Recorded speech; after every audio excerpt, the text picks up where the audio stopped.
Finally ನಮ್ಮನೆ ತುಪ್ಪ ಸಕ್ಕತ್ತಾಗಿ ಬಂತು. ಇಲ್ಲಿ ತುಪ್ಪ ತುಂಬಾ ಯೂಸ್ ಮಾಡ್ತೀವಿ, ಆದ್ರೆ ಎಷ್ಟೇ ಟ್ರೈ ಮಾಡಿದ್ರು ನಮ್ಮ ಅಜ್ಜಿ ಮಾಡಿದ ತರ ಟೇಸ್ಟ್ ಆ ಸ್ಮೆಲ್ ಬರ್ತಾನೆ ಇರ್ಲಿಲ್ಲ. ಅದಕ್ಕೆ ನಾನಿವತ್ತು ನಾಗಮಂಗಲ ನಾಟಿ ಎಮ್ಮೆ ಬೆಣ್ಣೆ ತರಿಸಿದ್ದೆ. ಬನ್ನಿ ನಮ್ಮಜ್ಜಿ ಹೇಗ್ ತುಪ್ಪ ಮಾಡ್ತಿದ್ರು ಅಂತ ತೋರಿಸ್ತೀನಿ. ಆಮೇಲೆ ತಳಗಟ್ಟಿ ಇರೋ ಪಾತ್ರೆ ಇಟ್ಟು ಬೆಣ್ಣೆ ಹಾಕೊಂಡು ಕಾಯಿಸ್ಬೇಕು. ಇದು 500 ಗ್ರಾಮ್ ಬಾಕ್ಸ್, ನಾನಿಲ್ಲಿ 400 ಗ್ರಾಮ್ ಅಷ್ಟು ಬೆಣ್ಣೆ ಹಾಕೋತಿದ್ದೀನಿ. ಕಾಯಕ್ಕಿಟ್ಟು ಇನ್ನೊಂದ್ ಕಡೆ 1/4 ಟೀ ಸ್ಪೂನ್ ಅಷ್ಟು ಮೆಂತ್ಯ ಹುರಿದು ಪುಡಿ ಮಾಡಿ ಇಟ್ಕೋಬೇಕು. ಯಾಕೆ ನಾಗಮಂಗಲ ಬೆಣ್ಣೆ ಚೂಸ್ ಮಾಡಿದೆ ಅಂದ್ರೆ ಇವರು ಪ್ಯೂರ್ A2 ಎಮ್ಮೆ ಬೆಣ್ಣೆ ನಾಟಿ ಮಲ್ನಾಡ್ ಗಿಡ್ಡ ಹಸು ತುಪ್ಪ ಮಾಡ್ತಾರೆ. ಅದು ಟ್ರೆಡಿಷನಲ್ ಮೆಥಡ್ ಅಲ್ಲಿ ಯಾವುದೇ ತರ ಕಲರ್ ಫ್ಲೇವರ್ ಆಡ್ ಮಾಡಲ್ಲ. ಇಟ್ಸ್ ಎ ಪ್ಯೂರ್ ನಾಟಿ ನಾಗಮಂಗಲ ಬೆಣ್ಣೆ. ಇವ್ರ ಹತ್ರ ನಾಟಿ ಮಲ್ನಾಡ್ ಗಿಡ್ಡ ಹಸು ಬೆಣ್ಣೆ ತುಪ್ಪನೂ ಸಿಗುತ್ತೆ. ಮನೇಲಿ ತುಪ್ಪ ಮಾಡೋಕ್ ಟೈಮ್ ಇಲ್ಲ ಅನ್ನೋರು ಇವ್ರದೇ ನಾಟಿ ತುಪ್ಪನೂ ಸಿಗುತ್ತೆ, ತರಿಸ್ಕೋಬಹುದು.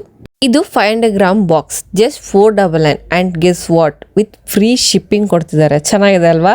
ಬೆಣ್ಣೆ ಎಲ್ಲ ಕರಗಿ ಈ ತರ ನೊರೆ ಬರುತ್ತೆ. ನೊರೆ ಎಲ್ಲ ಹೋದ್ಮೇಲೆ ದಪ್ಪ ದಪ್ಪ ಬಬಲ್ಸ್ ಬಂದ್ಮೇಲೆ 1/4 ಸ್ಪೂನ್ ಅರಿಶಿನ, ಪುಡಿ ಮಾಡಿರೋ ಮೆಂತ್ಯ ಹಾಕಿ ಲಾಸ್ಟ್ ಅಲ್ಲಿ ಒಂದ್ ವಿಳೆದೆಲ್ಲ ಹಾಕಿದ್ರೆ ಅಜ್ಜಿ ಮಾಡೋ ತರ ತುಪ್ಪ ರೆಡಿ ಆಗುತ್ತೆ. ಸ್ಮೆಲ್ ಅಂತೂ ತುಂಬಾ ಚೆನ್ನಾಗಿದೆ. ಟೇಸ್ಟ್ ತುಂಬಾ ಟ್ರೆಡಿಷನಲ್ ಹಳ್ಳಿ ತುಪ್ಪದ ತರಾನೇ ಇದೆ. ಆರದ್ಮೇಲೆ ಅದನ್ನ ಒಂದು ಕಂಟೈನರ್ಗೆ ಶೋಧಿಸ್ಕೊಂಡು 1 ಅವರ್ ಆದ್ಮೇಲೆ ಈ ತರ ಮರಳಾದ ತುಪ್ಪ ರೆಡಿ ಆಗುತ್ತೆ. ಟೇಸ್ಟ್ ಮಾಡ್ಬೋದು.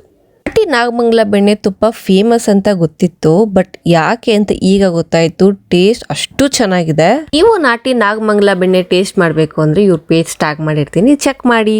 ಈ ವಿಡಿಯೋ ಇಷ್ಟ ಆಗಿರೋ ಲೈಕ್ ಮಾಡಿ, ಶೇರ್ ಮಾಡಿ, and don't forget to follow me. Thank you.